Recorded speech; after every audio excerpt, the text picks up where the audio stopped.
Hello friends, Coach Bob here today, and today we're going to be talking about those unexpected costs of when you first get your motorcycle.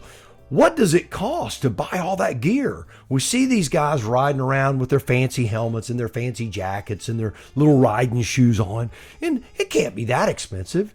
And then they've got these little Bluetooth things that are lit up on the side of their helmets. Well, what do those do? Well, I can tell you, all of that stuff adds up, and you're going to want to have it all when you ride your motorcycle. It makes you safer, and it makes it a lot more enjoyable when you have those things. And we're going to talk about the cost of those things and the joy of owning them and the pain of purchasing them right after this.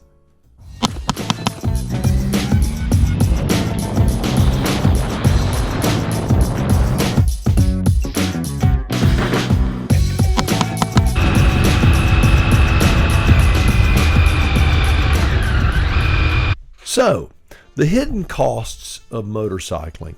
What does that entail? Well, when you get a motorcycle and you start riding, you don't just put your seatbelt on and you're fine. You need to have the proper gear. So let's talk a little bit about the gear. The first thing you're going to need is a quality helmet. So what is a quality helmet? Something like a Shoei or an Arai or Icon. That's three of the major brands out there. There are more. There are plenty more. And I hate to say just look at prices, but I will tell you that the cheaper helmet you get, the less you're getting. So be very careful. Don't buy a $20 helmet unless you have a $20 head. I went with the Shoei GT Air. The Shoei GT Air 2 is the helmet that's out now. That's the new model. But they do still have the Shoei GT Air available. So you can get some great closeout pricing right now. So if you are in the market for a motorcycle, take that money and go out and buy a helmet now. If you know you're going to get a motorcycle, you can get a better deal. Right now, RevZilla has the Shoei GT Air for $379. That helmet is a $550 helmet. It's an exceptional buy. So don't hesitate to do that if you are in the market right now. So the next thing you need, you get away from the helmet, now you need a good riding jacket. There are a couple of things you have to think about. One is what type of climate are you going to be riding in?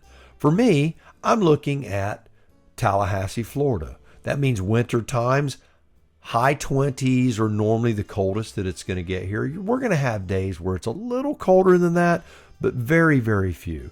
The jacket that I went with was the Joe Rocket Phoenix Ion jacket. The Phoenix Ion jacket is technically a 3-season jacket, but if you wear an Under Armour style shirt and a hoodie up under it and wear your jacket with a thermal liner in it, you'll be fine. I've ridden that jacket for hundreds of miles in low 30s and was absolutely comfortable. Jackets that you want to look at obviously should be more than just a jacket. You need some sort of protection. Shoulder armor, elbow armor, and armor in the back. Those things are very, very important. So don't skimp on that, because if you ever go down, you're going to need it. Another jacket that I purchased was the Bilt Grid Mesh jacket. Now that jacket is sold through Cycle Gear. Bilt has kind of an odd reputation as being just cheap. I'll tell you, it's inexpensive, but it's not necessarily cheap. The Bilt jacket that I wear looks nice, but it is a summertime riding jacket. So if you're riding predominantly in the heat, you can pick that jacket up for $99. Moving on from the jacket, you're going to be looking for a pair of jeans. I went with the Street and Steel Oakland jeans. Those jeans right now are selling through RevZilla for $129. A Kevlar reinforcement from the waist all the way down to about the knee, and there are pads, the CE rated armor in the knee itself. The jean is a stretchy type of material and is abrasion resistant. I think for the money, they appear to be the best deal out there right now. I do shop around. I enjoy shopping around. The next thing you have to look at is a boot. A boot, most people are going to tell you, well, you don't need a boot. You can ride in a tennis shoe or what. No, don't do it. Don't do it. I've broken bones in my feet. It's not worth the risk. You can pick up a pair of Alpinestars SMX 1R vented boot. It's an ankle boot. It's comfortable enough to walk in if you're going somewhere, and it's strong enough to where if you go down, it's going to give you some protection. They're not cheap. They're $159. But compared to a lot of the boots out there, they are more on the reasonable end of the spectrum. So the last thing you're going to need to protect are these things right here, your hands. And you're going to need a pair of gloves, a good pair of gloves, preferably 2 pair, because gloves are one of those things that it seems to me that when you go out, as the temperature changes, a heavy pair of riding gloves on a hot day that started out cool is pretty miserable. So my winter gloves were the Cortech Scarab 2.0. They're $94.99 on Revzilla. That's pretty much what I paid for mine when I got them last December. They served me well all winter long. They're heavy duty gloves. They're very durable. I feel very confident in them. They're heavy enough to give you that feel, but they're light enough to where you can move your hands. I've ridden in those gloves, and my hands have done pretty well, even in the low 30s, high 20s. For a summer glove, I'm using the Icon Overlord glove that MSRP is at $59.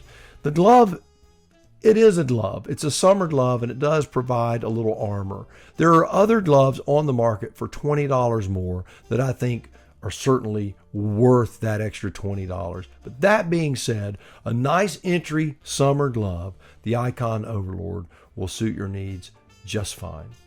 I will have the links to all of those down at the bottom. I will be putting little pictures of them, of where you can get them and what they are selling for in this video. So that brings us to a close on the safety gear. But that, you can see that that's added up really fast. Now what you have to think about, what is going to make my riding experience more enjoyable as far as just me? Not the motorcycle, but me. So far you've focused on dressing you. What can make that experience better? And I highly recommend you go out and get some sort of communication device. I went with the Cardo Pack Talk Bold. Now they have the JBL model, which supposedly sounds a lot better. I don't know. I haven't heard it. Revzilla has it for $288. It's normally $339. Every time I see it, it's on sale.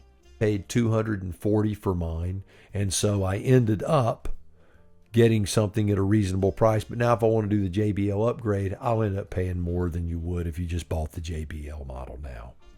So there it is as far as your personal protection and your enjoyability as far as just being able to listen to music, talk on your phone, and not have something crammed in your ears so you can actually hear what's going on around you. And I think that's a wonderful thing. Well, there you have it. The hidden costs of equipment. And you can see it's quite an extensive list. And hopefully you're not backing out of this deal quite yet. It is well worth it. To get the gear you need and to have it what you really, really want when you ride, it does make all of the difference in the world. It is expensive. And as you can see, we jumped up over $1,000 really, really fast, which depending on the type of motorcycle you're buying, if you're buying a $4,000 motorcycle, that's 25% of the cost of the vehicle itself. So understand that gear is expensive, but it is well worth it, and it can save your life, and you can't put a price on that. So knowing that, next time we're going to talk about maintenance costs.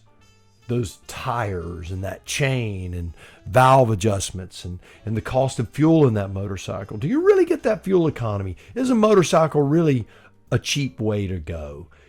In some ways it is, in some ways it's not. But I'm going to tell you, it's well worth it. So until then, get in that gym, take care of yourself, buy the bike of your dreams, and seize the day.